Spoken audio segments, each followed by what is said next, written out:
Les commentaires des réseaux sociaux nous permettent de nous rendre compte de ce que pensent nos contemporains, pour le meilleur et parfois pour le pire. Et on se rend compte qu'il y a une difficulté sur le rapport entre la religion et la science, et en particulier l'Église catholique et la science. Alors, quelques mises au point s'imposent.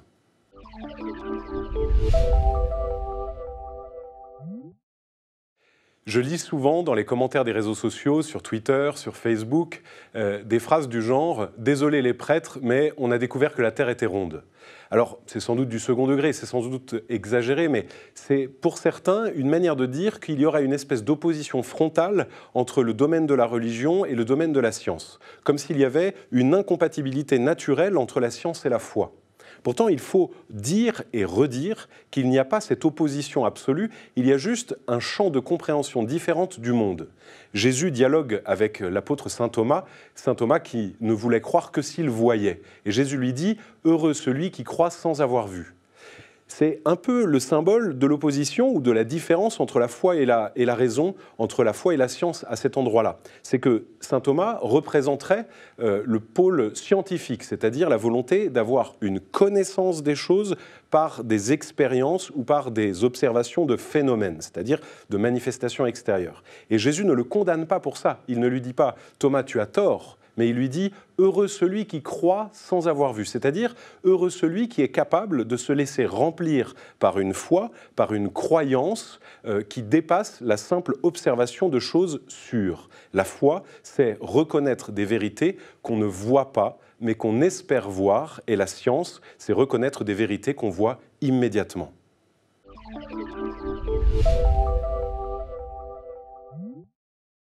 La science est une merveille. Il est excellent que l'homme ait une raison et des moyens d'observation, des yeux, des oreilles, un cerveau, et qu'il soit capable de chercher à comprendre le monde tel qu'il va.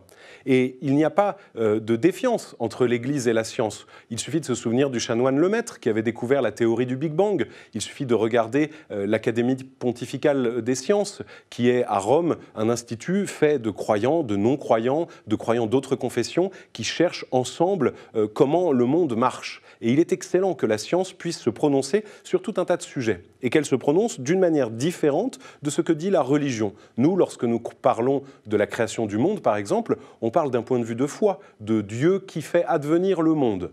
Nous ne disons pas comment ça s'est fait, ça c'est le travail des scientifiques. Et il est excellent que la science soit différente de la foi et qu'il y ait ces deux pôles par lesquels on peut comprendre l'univers.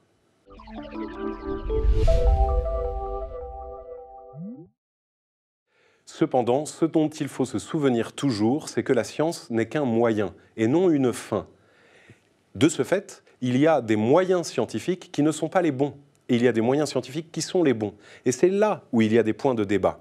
Nous ne sommes pas des obscurantistes qui refusent la science, nous refusons que la science utilise la vie en l'instrumentalisant. C'est le seul point. Et c'est là où il y a des débats entre l'Église et les scientifiques. C'est là où il y a la place pour des dialogues sur le point de vue éthique des sciences. Et c'est là où, dans la question du transhumanisme, il y a de grandes questions qui se posent. C'est là où il faut réfléchir en profondeur, en interrogeant chaque pan de la science et en regardant à chaque degré s'il est bon d'avancer par tel ou tel moyen. En se souvenant que la fin de la science, c'est la connaissance de la vérité. Et c'est la même chose que pour la philosophie, pour la théologie. Toutes les sciences humaines où l'homme se déploie, elles vont vers la vérité. Elles ne vont pas vers elles-mêmes. Et donc une science qui se tournerait seulement sur elle-même serait stérile. Alors, dans cette série de vidéos sur le transhumanisme, continuons à réfléchir sur la science en gardant un émerveillement réel, mais une vigilance de tous les instants.